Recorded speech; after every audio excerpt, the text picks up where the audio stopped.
The phone rang during my lunch break on a Tuesday in early January 1974. I almost didn't answer it. 3 bites into a mediocre ham sandwich, and some government recruiter was telling me about a classified position that paid more than double what I made processing insurance claims. "Mr. Thompson, your security clearance qualifies you for specialized work," the voice said. "Professional. Clipped. The position involves monitoring and surveillance at a federal facility outside Denver. I'd gotten that clearance years ago for a filing job that lasted 6 months. Paperwork. Nothing exciting. The idea that it could open doors to anything meaningful seemed ridiculous." "What kind of monitoring?" I asked. "Details will be provided upon acceptance. The compensation is substantial." When he mentioned the number, I nearly choked on my sandwich. More money than I'd ever seen for what sounded like watching security cameras. I said yes before thinking it through. 2 weeks later, I drove through rolling hills covered in patchy snow, following directions to coordinates rather than an address. The facility appeared suddenly around a bend, a squat concrete building that looked more like a bunker than an office. No signs, no identifying markers, just gray walls and a steel door marked only with numbers. The parking lot held 3 vehicles, all government-issued sedans. My beat-up Ford looked out of place next to them. Wind cut across the open ground, carrying the bite of January air that made my eyes water. Inside, fluorescent lights buzzed over polished concrete floors. The lobby contained nothing but a metal desk and 2 chairs. A man in a dark suit stood waiting for me, hands clasped behind his back. He looked to be in his mid-40s with salt and pepper hair cut military short and pale blue eyes that barely blinked. "Michael Thompson," he said. Not a question. "I'm James Smith, your supervisor." His handshake felt like gripping cold metal. Everything about him seemed precise.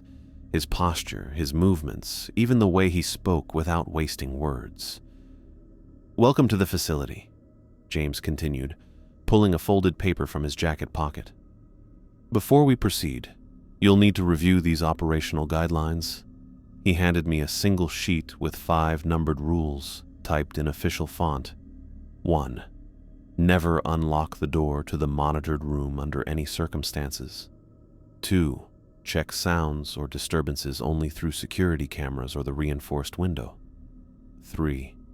Never work alone. A partner must be present at all times during monitoring shifts. 4. Trust no unauthorized personnel who attempt to access the monitored area. 5. Leave your post immediately if you begin to feel irrational or unstable. I read through them twice, waiting for additional context that never came. The rules made no sense without knowing what I'd be monitoring. "What exactly am I watching?" I asked. "A single room in the basement level," James replied.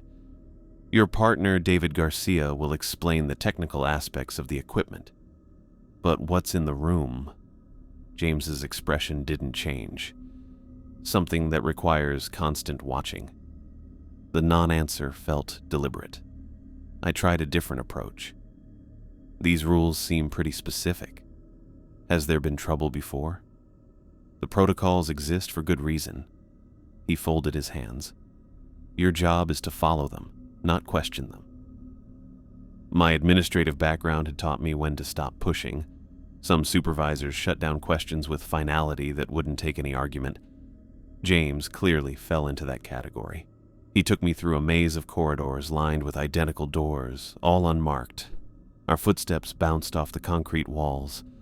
The building felt larger inside than it appeared from the parking lot, extending deeper underground than seemed possible. "You'll work 12-hour shifts," James explained as we walked. 4 days on, 3 days off. David has been here for 2 years, so he'll handle your training." "What happened to his previous partner?" James paused at a heavy steel door marked with a small placard reading, "Monitoring Station." His hand rested on the handle for a moment before he answered.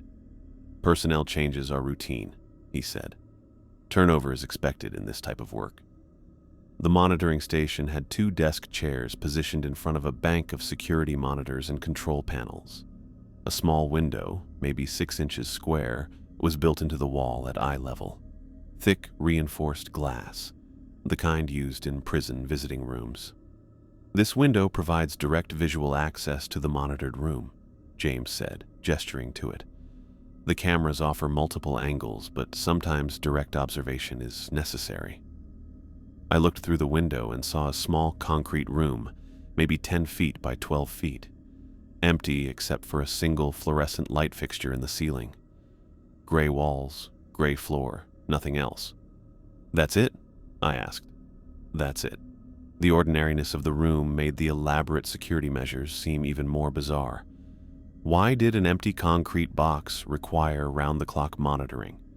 Why the strict rules about never opening the door? James handed me a clipboard thick with forms. Confidentiality agreements. Standard non-disclosure paperwork.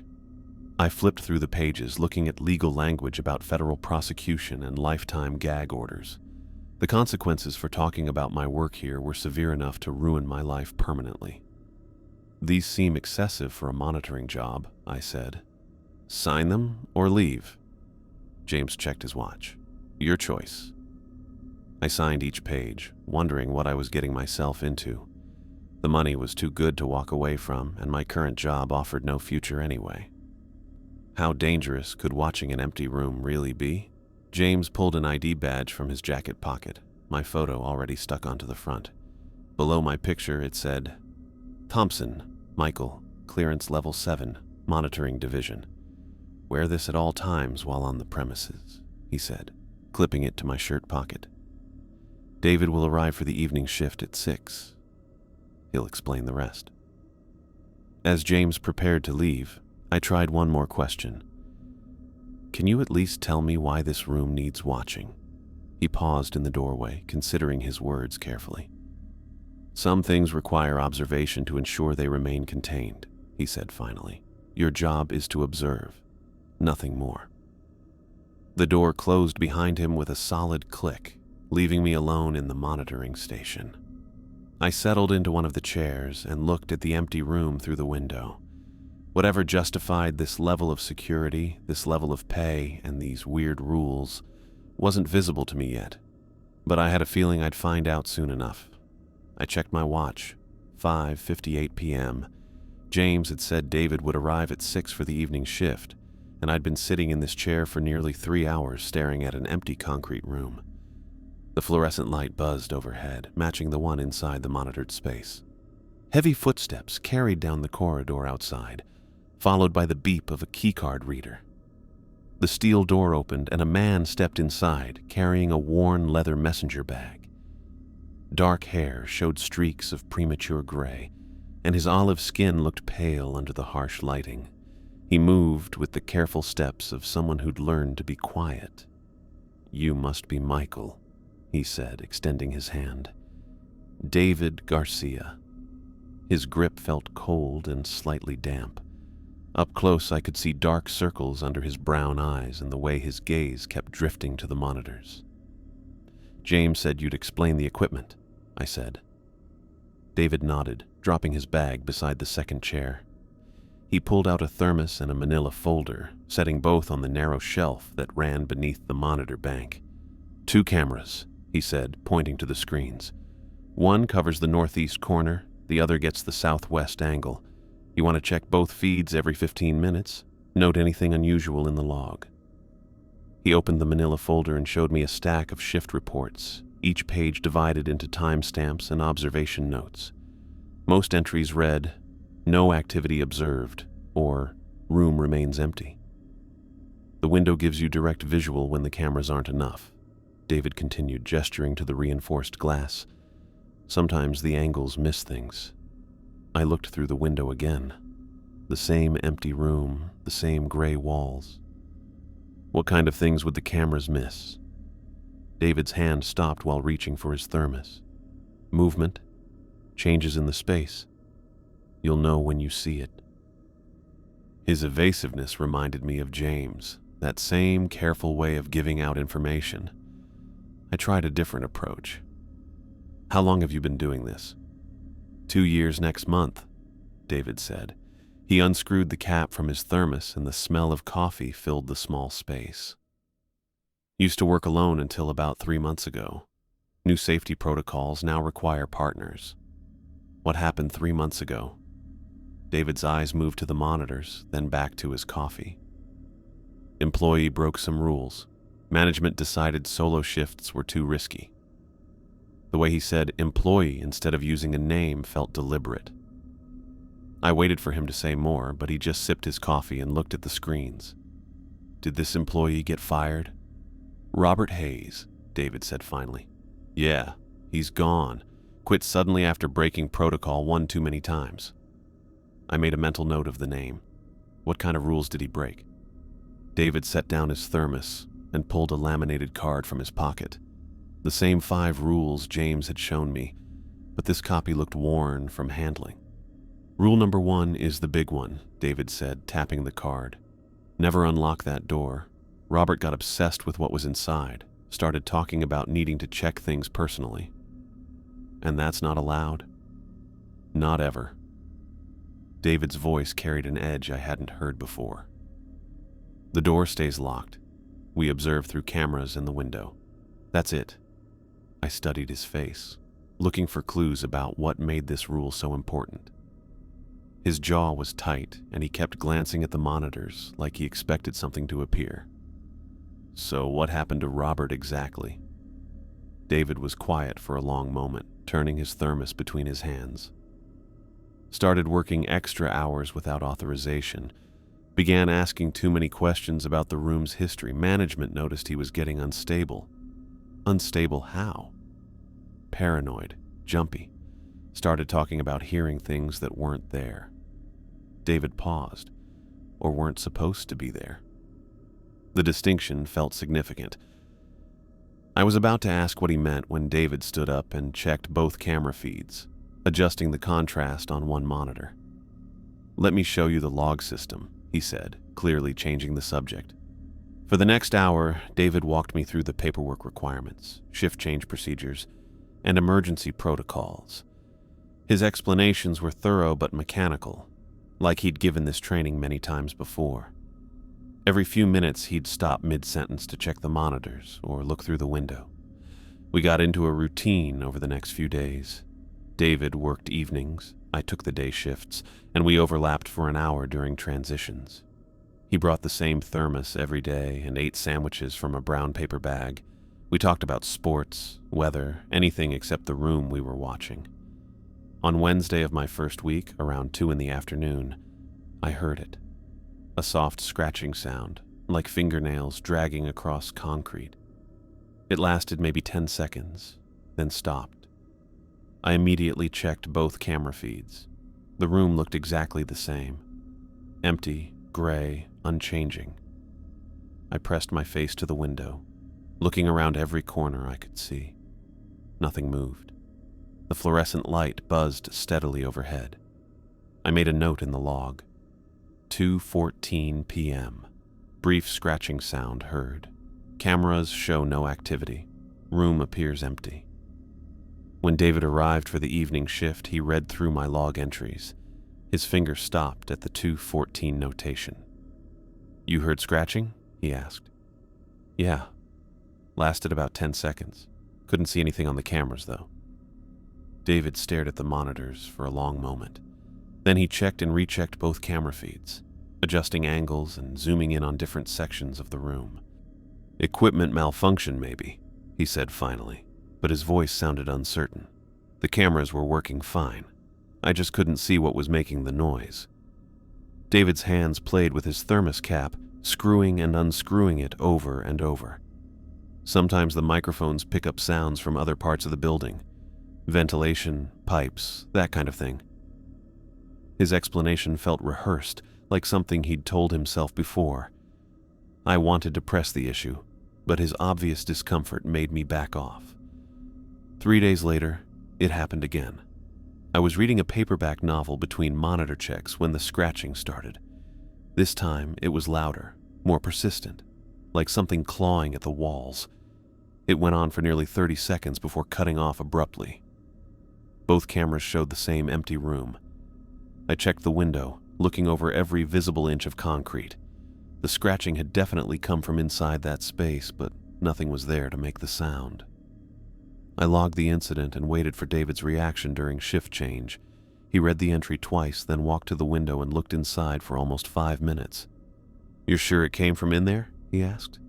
"Positive. It was coming through the door." David returned to his chair and opened his thermos, but didn't pour any coffee. His hands shook slightly as he held the cup. "David, what's really in that room?"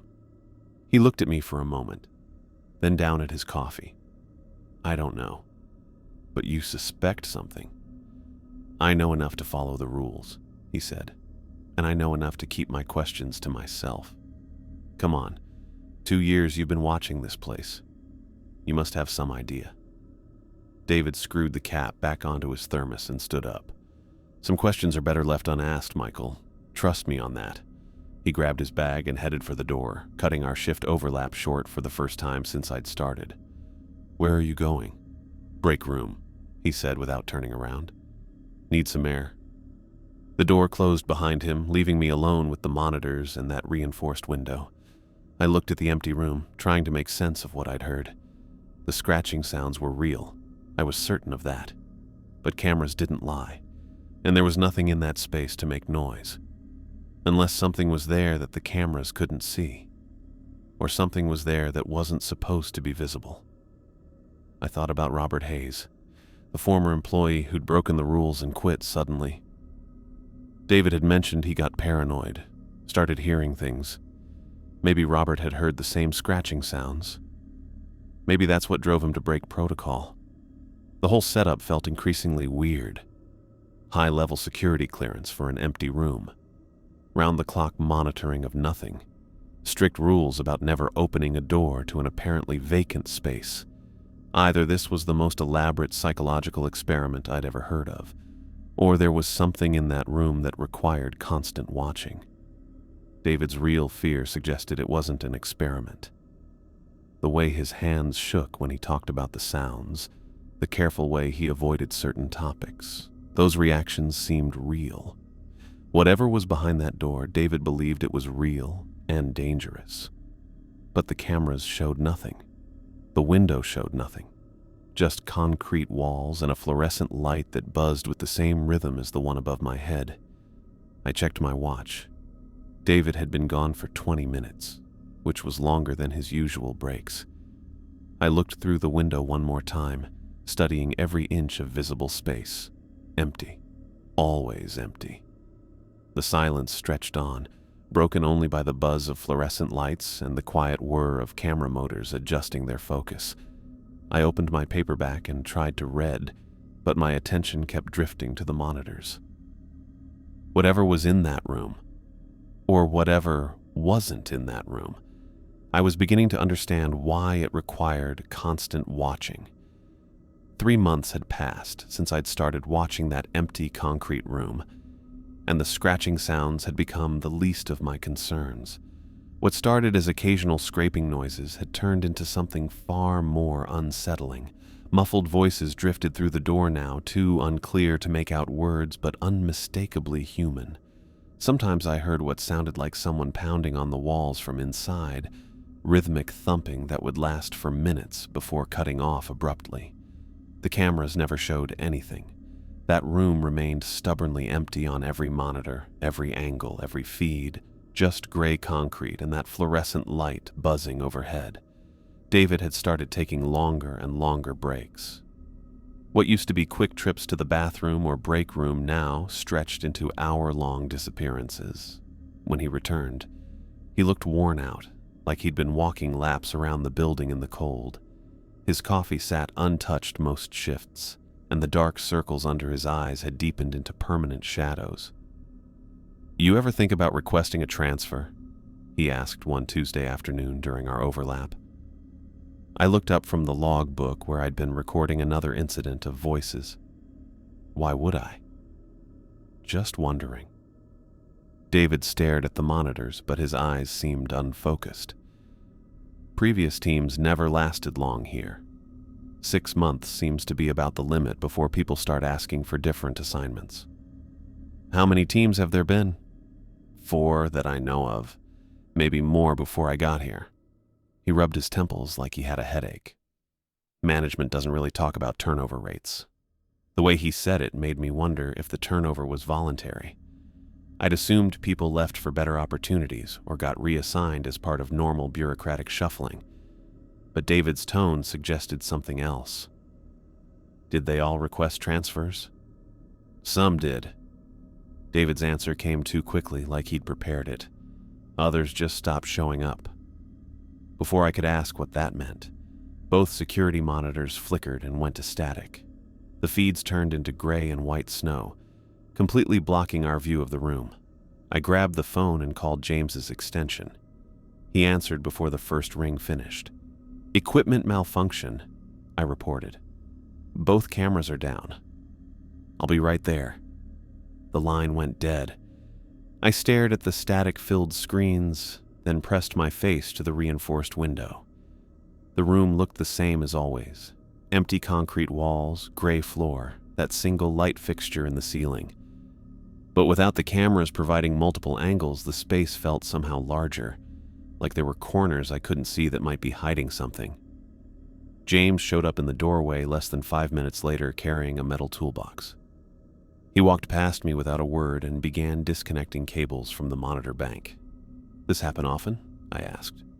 "Equipment failures are common in facilities like this," James replied, testing connections with some kind of electronic meter. "That's why we require immediate reporting." His tone suggested this was routine maintenance, but I'd never seen him handle technical work before.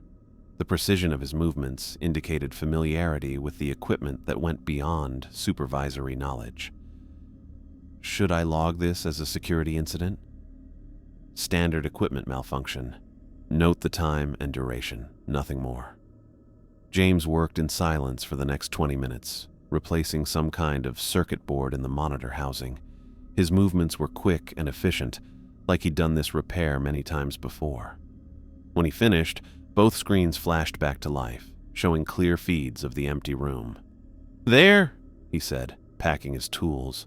"Should be stable now." I looked at the monitors, then through the window. Everything appeared exactly as it had before the malfunction, except for one detail that made my stomach tighten. The fluorescent light inside the room was blinking. Not the steady buzz I'd grown used to, but an uneven strobing that made moving shadows across the concrete walls. "The light's acting up too," I said. James looked at the monitors, then shrugged. "Different system. Facilities maintenance will handle it when they do their next round." He left without further explanation, taking his toolbox and the certainty that everything was under control. I stared at the flashing light, trying to decide if its timing with the camera malfunction was coincidental or connected. David returned from his break 30 minutes later, looking worse than when he'd left. His face had gone pale, almost gray, and his hand shook as he set down his messenger bag. "You okay?" I asked. "Fine." But he wasn't fine. He kept glancing toward the door like he expected someone to follow him in. "Just needed some air. Cameras went down while you were gone. James fixed them." David's eyes snapped to the monitors, taking in the restored feeds in the flickering light. "How long were they out?" "Maybe 20, 25 minutes total." "And James was here the whole time?" "Most of it." "Why?" David didn't answer immediately. He pulled his thermos from the bag but didn't open it, just held it between his hands like he was trying to warm himself. "Saw someone in the parking lot," he said finally. "Thought it might be Robert Hayes." My pen stopped moving across the log page. "Robert? I thought he quit months ago." "He did. That's why it doesn't make sense." David's voice dropped to almost a whisper, but I'm pretty sure it was him. Same black suit, same way of walking. He was just standing by the fence looking at the building. "Did you talk to him?" I started walking over, but when he saw me coming, he got in a car and drove off. David finally opened his thermos, but his hands were shaking too much to pour steadily. Probably wasn't him, just someone who looked similar. The uncertainty in his voice suggested he didn't believe his own explanation. I thought about the timing, cameras failing, mysterious figure in the parking lot, David returning obviously shaken. The coincidence felt too convenient. should we report it to James? Report what? That I maybe saw someone who might have been a former employee? David shook his head. He'd think I was losing it. The way he said it made me wonder if that was exactly what was happening. David's behavior had been getting worse for weeks. The longer breaks, the constant nervousness, the way he jumped at every small sound. Maybe the stress of watching this place was finally getting to him. But the alternative was that Robert Hayes really had been in the parking lot, which raised questions I wasn't sure I wanted answered. Why would a former employee be hanging around the facility? What was he looking at? And why had David seemed so frightened by the encounter? We sat in uncomfortable silence for the rest of our overlap. David kept checking the monitors constantly, and I found myself doing the same. The flashing light made the empty room seem unstable, like the concrete walls were moving slightly with each change in lighting.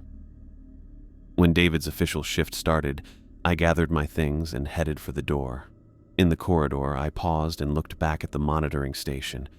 Through the small window in the steel door, I could see David hunched over the monitors, his face lit by the glow of the screens. The tension between us had been building for weeks, fed by unanswered questions and the constant stress of watching something that made no logical sense. David's claim about seeing Robert felt like another piece of a puzzle I couldn't solve, another indication that the situation here was far more complicated than James wanted us to believe. Walking to my car through the parking lot, I found myself looking around the fence line, looking for any sign of the mysterious figure David had described.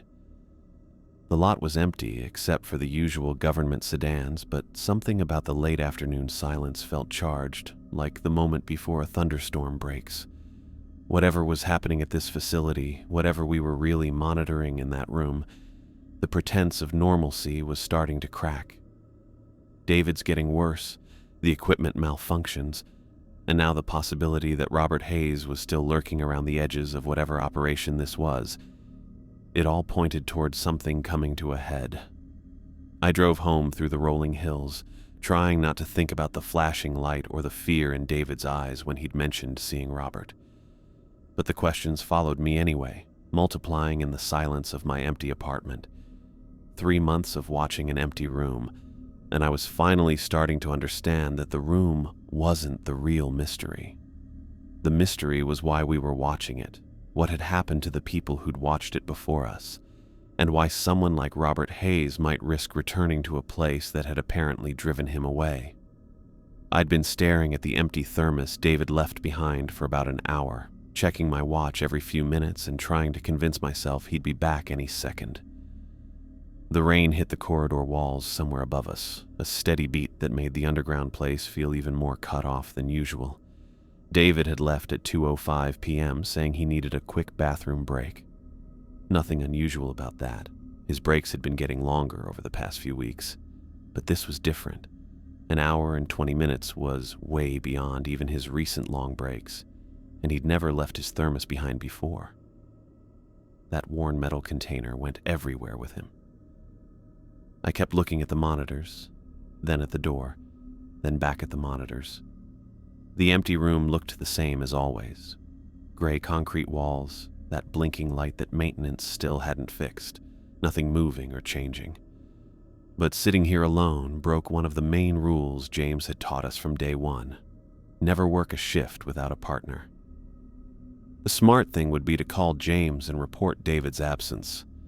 Let management handle whatever was going on with him. But something stopped me from picking up the phone.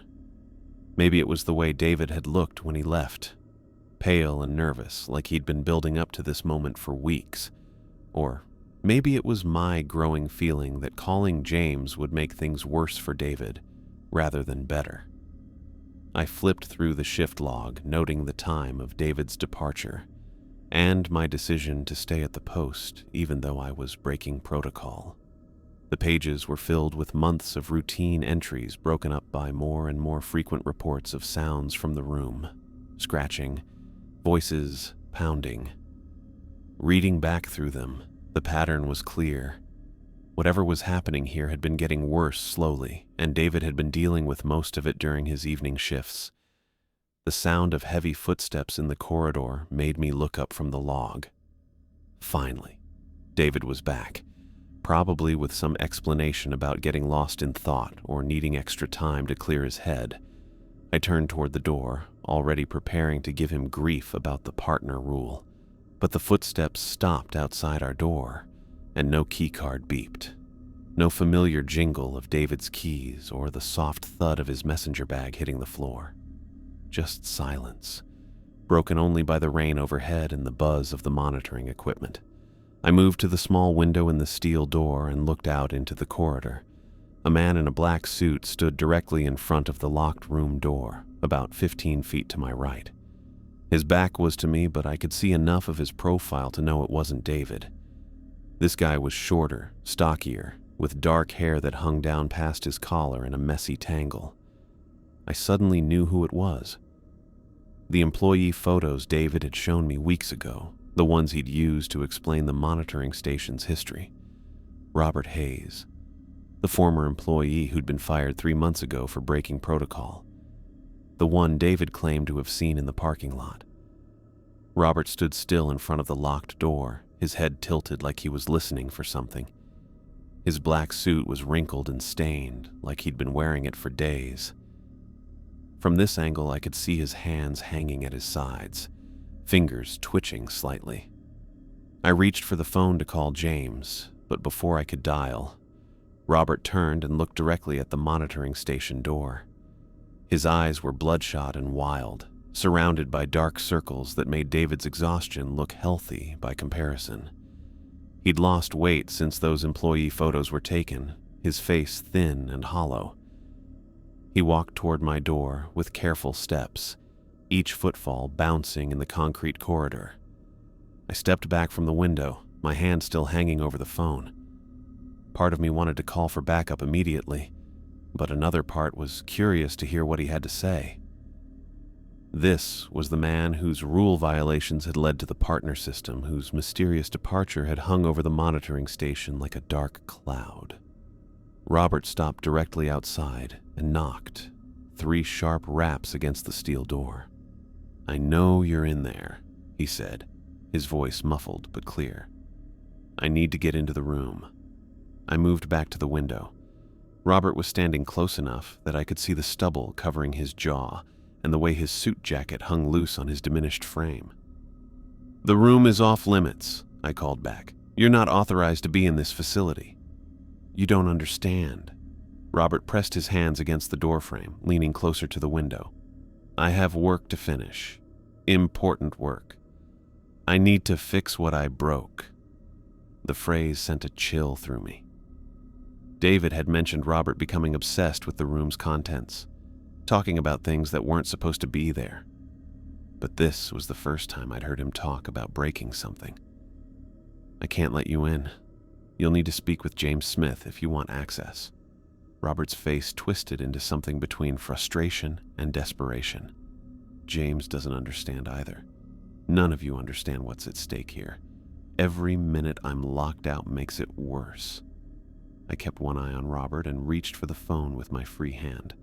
Whatever was driving his obsession, he clearly wasn't stable enough for rational conversation. But as I started to dial James's extension, Robert began pounding on the door with both fists. "Let me in!" The pounding grew louder, more frantic. "I have to get back in there. You don't know what you're protecting."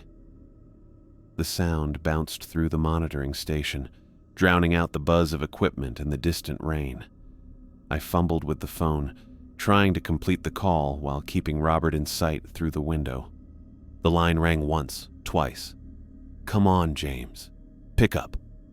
"I can fix it," Robert screamed, his voice cracking with strain.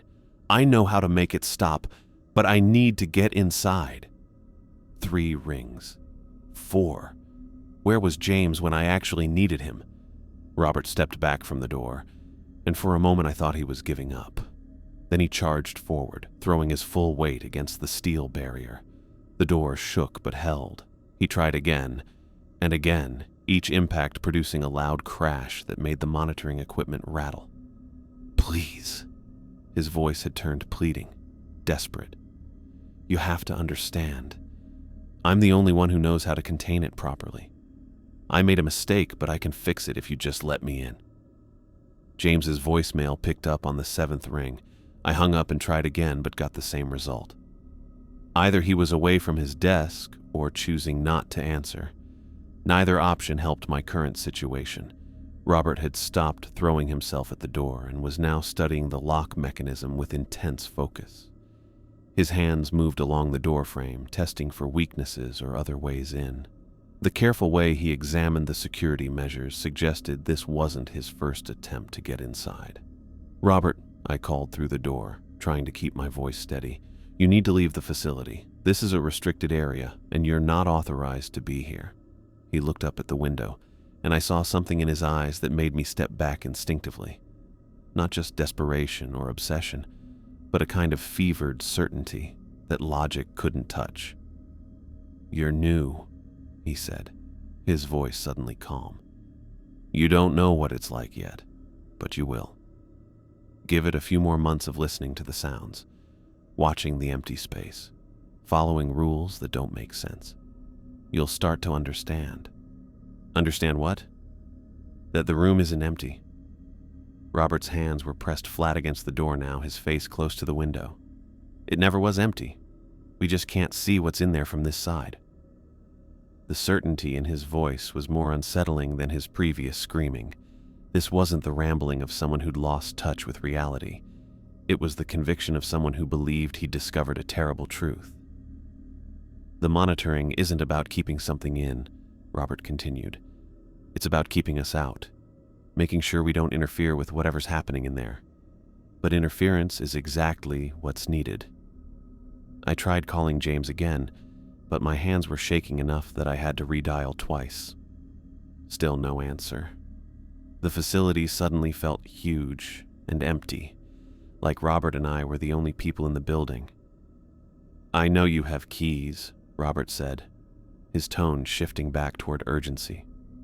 "All monitoring staff have emergency access. I just need you to open the door for 30 seconds, that's all." "I can't do that." "You can." Robert began moving toward the monitoring station door, his movements quick and purposeful. "And you will, because you're going to realize I'm right." I heard the sound of a keycard being tried in our door's reader, followed by an error beep. Robert tried again and again, each attempt resulting in the same negative response.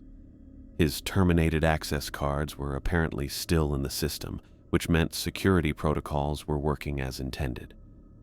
But then I heard a different sound. Metal scraping against metal. I looked through the window and saw Robert working at the door frame with some kind of tool, possibly a screwdriver or metal file. The scratching noise was rhythmic and determined, like he'd done this before. "Stop that!" I called out. "You're damaging federal property." Robert ignored me, continuing his work on whatever mechanism he was trying to beat. The scratching got louder, along with occasional metallic clicks as he worked on something inside the doorframe. I reached for the emergency button that would sound an alarm throughout the facility, but stopped. The button was bright red and labeled Security Breach, Immediate Response, which seemed like exactly what this situation needed. But James had said over and over that false alarms carried serious consequences, and I wasn't sure if Robert's presence counted as a real security threat or just trespassing. The decision was made for me when I heard the electronic beep of a successful keycard read.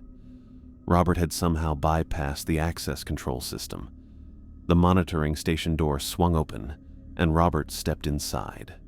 Up close, he looked even worse than he had through the window. His skin had a grayish color, and his eyes moved constantly around the room like he was tracking invisible movement. The smell of unwashed clothing and stale coffee filled the small space. "Finally," he said, moving immediately toward the monitor bank. "I need to see what they're showing you."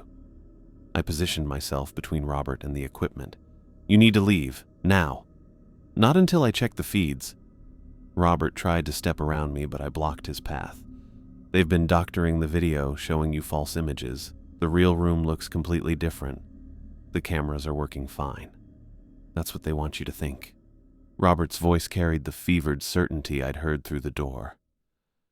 But I know what's really in there. I worked on the project before they transferred me to monitoring. What project? Robert looked at my face for a moment, like he was checking how much he could trust me. Containment research. Things that can't be explained through the normal science. They brought me in as a technical specialist, but when I started asking questions about the ethical implications, they moved me to monitoring to keep me quiet.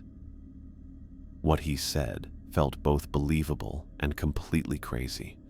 Part of me wanted to hear more, to finally get answers about what we'd been watching, but the bigger part knew that Robert was unstable and potentially dangerous. Even if that's true, breaking into the facility isn't going to solve anything. It's the only way. Robert moved closer, and I could see sweat beading on his forehead despite the cool temperature. They won't listen to reason, won't consider alternative approaches. The containment is failing, but they're too committed to their procedures to admit it.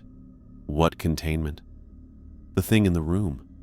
It's getting stronger, more active. Haven't you noticed the sounds increasing? The equipment malfunctions? Your partner's deteriorating mental state? The accuracy of his observations made me uncomfortable. David had been getting worse. The sounds from the room had been escalating, and we'd had several unexplained technical failures over the past month. How do you know about David? I've been watching from outside. Saw him leaving earlier, looking like he was about to collapse. Robert's expression showed genuine concern. The exposure affects everyone differently, but the end point is always the same. Complete psychological breakdown. Exposure to what? The entity they're containing. It projects some kind of influence that builds up over time. That's why monitoring shifts are limited to 12 hours. Any longer, and the effects become permanent. Robert moved toward the window overlooking the room, and this time I didn't try to stop him. His explanation was starting to connect pieces I'd been struggling to understand for months. "Look at it," Robert said, pressing his face to the reinforced glass. "Really look. Not at what the cameras show you, but at what's actually there." I joined him at the window, staring into the empty space I knew well. Gray concrete walls, gray floor, flashing fluorescent light. Nothing had changed. "I don't see anything different. You're not looking hard enough." Robert's breathing had become rapid and shallow. "Focus on the corners where the cameras can't reach. Look for movement that doesn't belong." I concentrated on the areas he indicated, searching for any sign of activity. The flickering light created shifting shadows, but I couldn't detect any movement that seemed unnatural. "It's just an empty room, Robert." "No." His voice was barely a whisper now. "It's not." Robert suddenly grabbed my arm with both hands, his fingers digging into my sleeve. His grip was surprisingly strong for someone who looked so frail. "I need your keys," he said, his voice urgent. "I need to get in there and repair the containment before it's too late." "I can't give you the keys." "You have to." Robert's grip tightened, and I could feel his desperation turning into something more dangerous. "Every minute we waste makes the situation worse. People are going to die if I don't fix this." I tried to pull away, but Robert held on, using both hands to wrestle for my key ring. We struggled in the confined space between the monitor bank and the window, knocking over David's empty thermos and sending logbooks scattering across the floor. "Let go of me. Give me the keys." Robert was stronger than his appearance suggested, fueled by the manic energy of someone who believed he was saving lives. "You don't understand what you're protecting." I managed to break free from his grip and backed toward the door, but Robert followed, reaching for my belt where the facility keys hung in a secure clip. The struggle got worse as he tried to unhook the key ring while I fought to keep him away. During the fight, my jacket pulled back, showing the service weapon at my side. I'd almost forgotten about the pistol.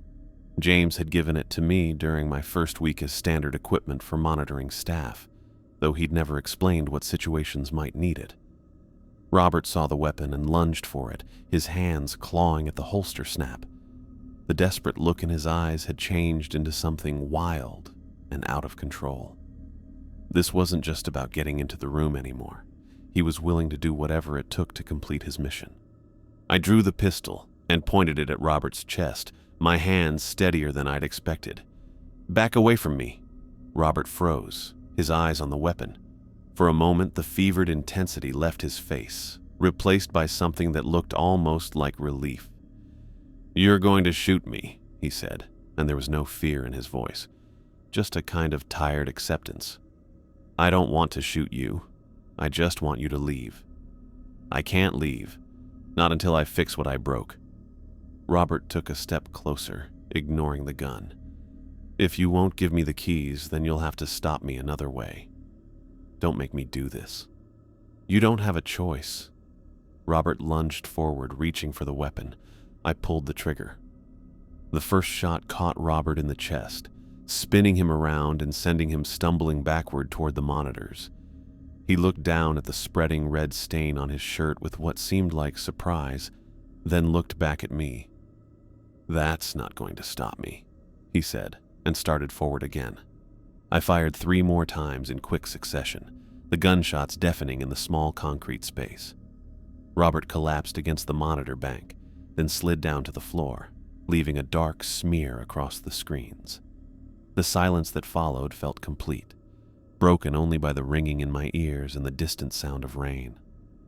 I stood frozen, the pistol still pointed at Robert's motionless body, my mind struggling to process what had just happened. I had killed a man, shot him 4 times in the chest, and watched him die on the floor of the monitoring station. The sharp smell of gunpowder mixed with the metallic scent of blood, creating an atmosphere that made the small room feel like a crime scene. Because that's what it was now, a crime scene. Robert's eyes stared sightlessly at the ceiling, his mouth slightly open like he'd been about to say something when the last shot hit. Blood pooled beneath his body, seeping into the cracks between concrete floor tiles. His black suit looked even shabbier now, torn and stained with evidence of his final moments. I lowered the weapon, my hands trembling as the adrenaline began to fade. The logical part of my mind knew I'd acted in self-defense, that Robert had forced the situation by attacking me and trying to take my gun. But logic felt inadequate standing over his corpse in a room that smelled like violence and death. The facility's concrete walls had contained the sound of the gunshots, but someone must have heard them. James would come investigate, along with whatever security personnel the facility employed. I would have to explain what happened, justify my actions, probably face some kind of internal review. But as I stood there waiting for help to arrive, footsteps carried in the corridor outside. Quick, purposeful steps that suggested someone had been nearby when the shooting occurred, maybe close enough to have heard the entire confrontation. The monitoring station door opened, and James Smith stepped inside. His pale blue eyes took in the scene with what looked like clinical assessment rather than surprise. Robert's body, the blood, the weapon still in my hand. His expression showed no shock or alarm, just the same controlled evaluation he'd shown during equipment malfunctions. "Well," James said, closing the door behind him, "that was faster than I expected." I expected James to call for security, get medical help, or at least ask if I was hurt. Instead, he walked over to Robert's body and got down beside it, checking for a pulse, the same careful way he fixed equipment.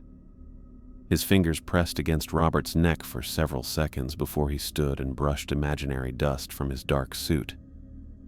"Robert Hayes," James said, reading the name from a wallet he'd pulled from the dead man's jacket.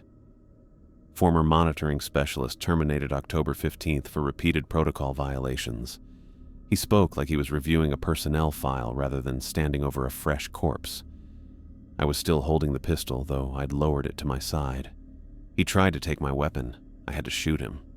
"Of course you did." James pocketed Robert's wallet and stood up, stepping carefully around the pool of blood that had spread across the concrete floor. He became unstable after working extended solo shifts. The isolation affects some people more severely than others. The casual way James talked about Robert's mental state made my stomach turn. This wasn't the first time he'd seen something like this happen. The careful wording, the lack of surprise, the immediate change to damage control. Everything about his response suggested he'd been through this before. You said he was terminated 3 months ago. What was he doing here? Robert has been spotted around the facility several times since his dismissal. James moved to the monitor bank and began examining the blood spatter across the screens. Security reported unauthorized access attempts on 4 separate occasions. We suspected he would eventually escalate to direct confrontation. And you didn't think to warn me? James turned from the monitors, his pale blue eyes meeting mine with that same distant look I'd grown to hate. Your partner was reassigned this morning for his own protection. David Garcia requested emergency transfer after experiencing what our medical staff classified as acute stress reaction. The words hit me hard. David hadn't taken an extended break. He'd been removed from duty entirely. I'd been working alone all afternoon, in direct violation of the protocols James had emphasized as critical for safety, and he'd known I was alone when Robert showed up. You left me here by myself, on purpose. The situation required careful handling. James began walking around Robert's body, studying the blood patterns like they contained important data.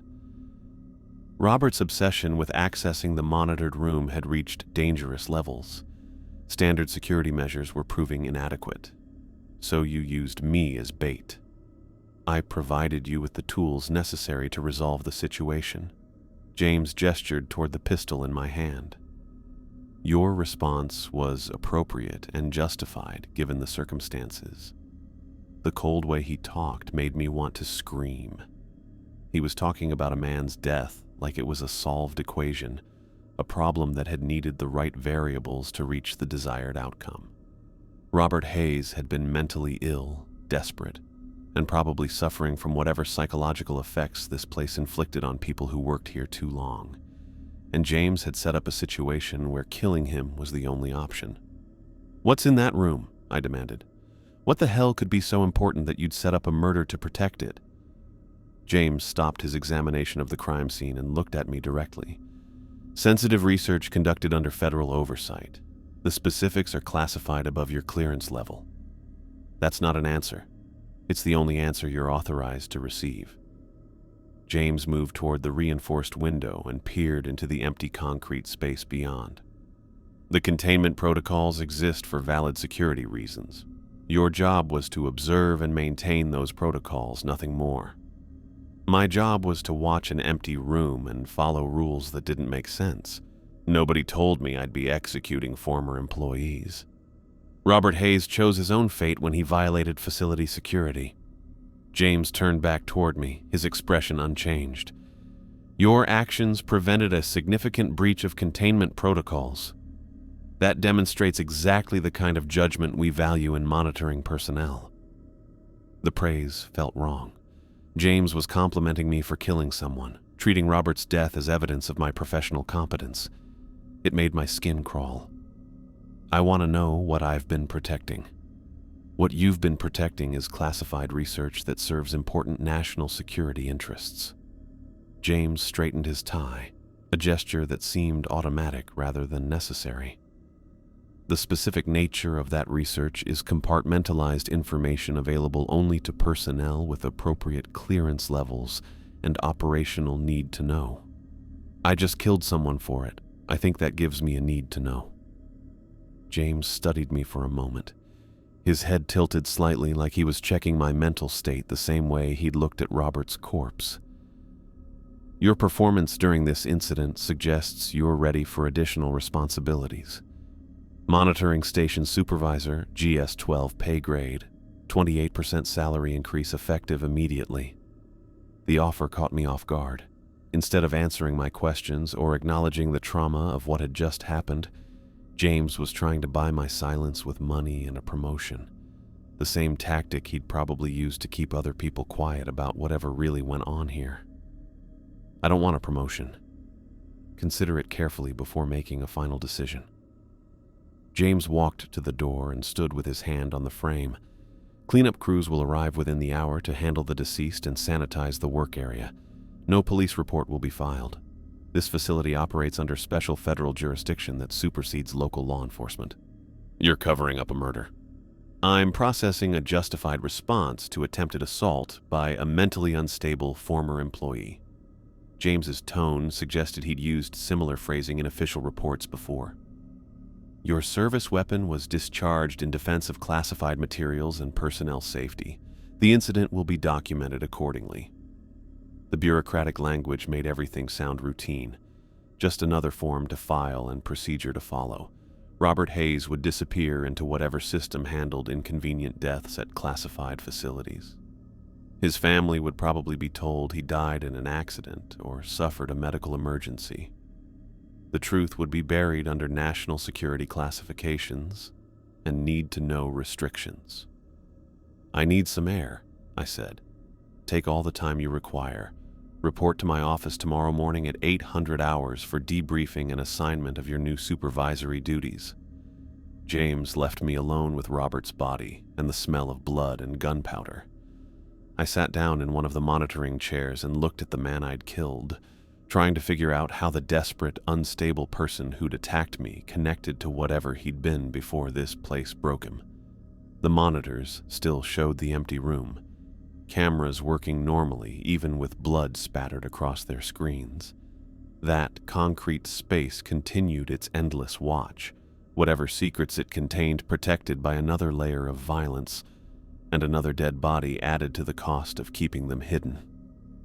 I thought about David's worsening mental state, his increasing paranoia and long absences, about Robert's obsession with accessing the room and his belief that something terrible was happening inside it, about the sounds we'd been hearing for months and the equipment failures that seemed to happen when activity increased, about James's complete lack of surprise when he found me standing over a corpse. Everything pointed toward the same conclusion. This facility operated outside normal rules and procedures, using people like disposable assets in service of something that justified any cost. David had been smart enough to request a transfer before the pressure broke him completely.